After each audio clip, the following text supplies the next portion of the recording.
Previously in episode 2, Obalola is back as a changed person. He confessed that he deliberately ran away because he wasn't ready to marry Taiwo or any other woman. He asked everyone he wronged for forgiveness. Things between him and Taiwo didn't work out, so they both agreed to go their separate ways. Kehinde became Obalola's friend, and after a while, he proposed marriage to her. Her response is still pending.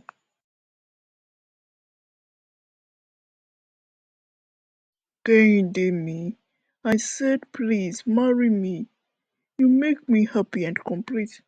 I've fallen in love with you for so long, but today I'm telling you from the bottom of my heart, I love you, Kehinde. Kehinde screamed in excitement and hugged Obalola tightly, muttering, "Yes, yes, yes, yes, I'll marry you. I will marry you, yes." She did this over and over again. In the coming days, their relationship grew stronger, but they kept it a secret from the other friends in their cycle. When Obalola raised the issue of speaking to Taiwo about the new developments and how she would feel about his love affair with Kehinde, Kehinde told him to leave Taiwo to her. After all, they were sisters, and Kehinde said that she knew Taiwo in and out more than anyone else. They were born together and had never left each other for once. They were their own best friends. They knew their weaknesses and strengths, secrets and characteristics. So Kehinde believed that she would be able to handle Taiwo easily, and since Taiwo had moved on with Ayola, coupled with the fact that Obalola already reached out to Taiwo to resolve their conflict, the last thing that Taiwo would think of would be to get angry with the union between Obalola and Kehinde. So Obalola left everything to Kehinde when she assured him that Taiwo would understand. But Taiwo didn't understand at all. Rather, she flew into a rage and brought down the roof. Never, never over my dead body, eh?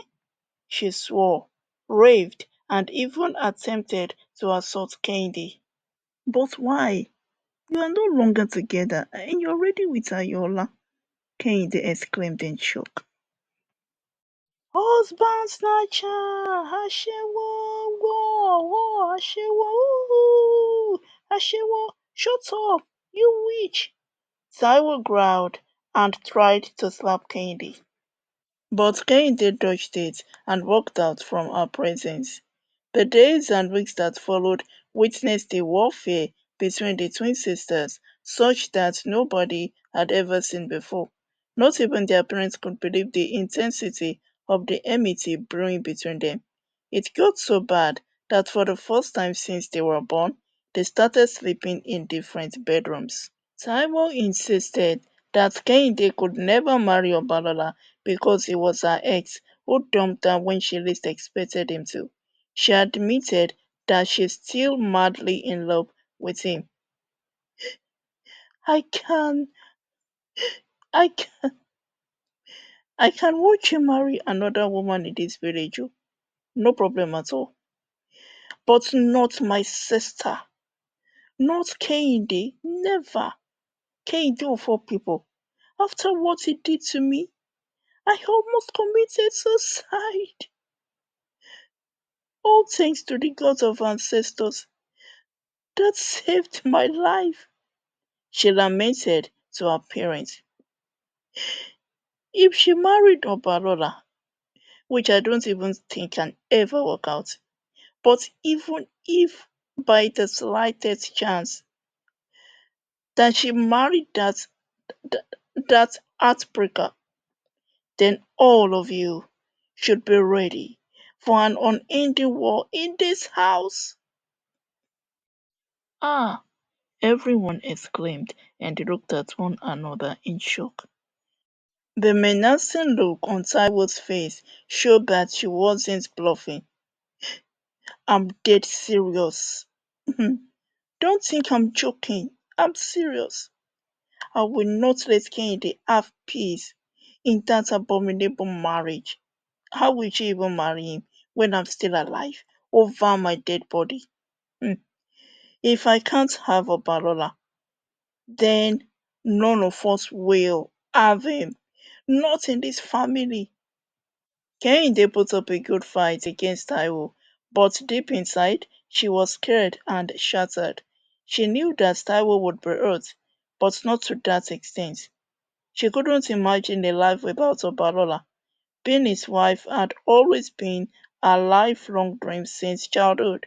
She tried her best to make Taiwo see reasons with her, but her older sister wouldn't budge. Taiwo, accept your fate and stick to Ayola now. Can't you see that I have been destined to be with Obalola, and he is destined to be in this family? Hmm. He disappeared and reappeared suddenly.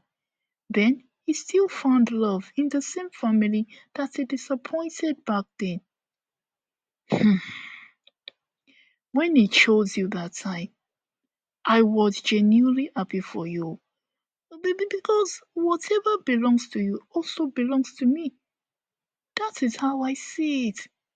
But now that the table has turned in my favor, you are angry.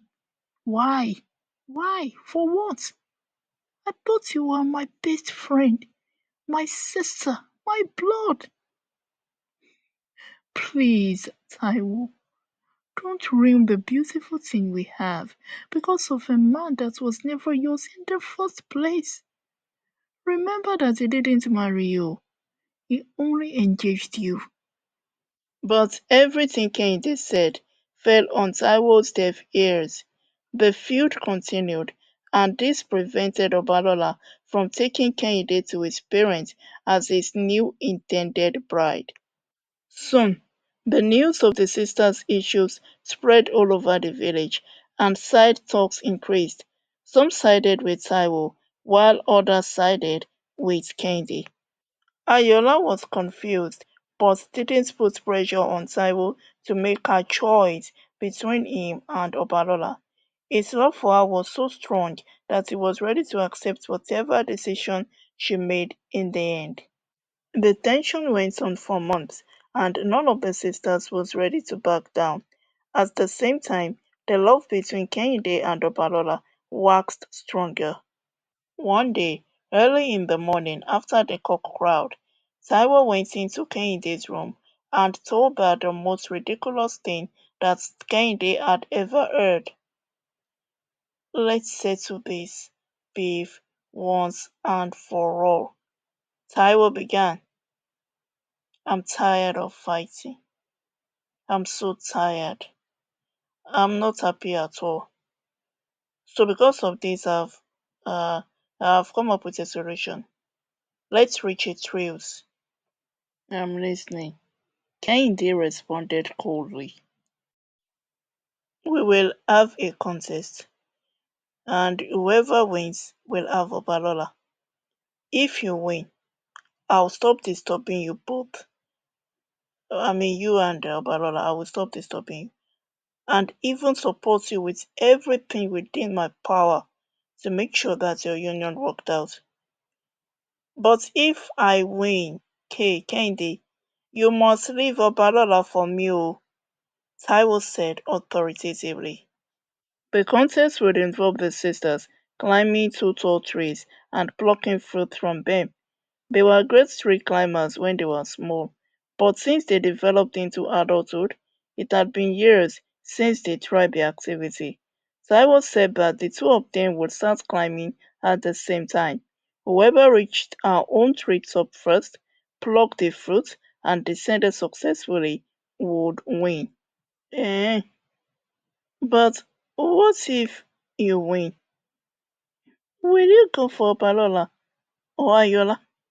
What then would happen to Ayola if you go for Balola? Kehinde asked. "I'll break up with him, of course. After all, he is a man. So finding another woman to marry him will not be a problem for him. Not in this village." Taiwo replied indifferently, and she shrugged her shoulders. Kehinde thought about the proposal for a while. Then she accepted. The sisters told their parents about their decisions later that evening. No matter what their parents said, or however they tried to discourage them from the idea, Kehinde and Taiwo wouldn't listen. What if you fall down from the trees and injure yourselves, eh? You these children, and your mother? Their parents asked, visibly agitated. We will be careful, the sisters responded. They picked a date for the contest, and Taiwo made it public because she was confident of winning the challenge. She wanted to shame Kehinde after her victory. Obalola begged Kehinde not to do it, but Kehinde was determined to prove her love for him by doing what Taiwo wanted. 2 weeks after Taiwo made the announcement, the contest day arrived.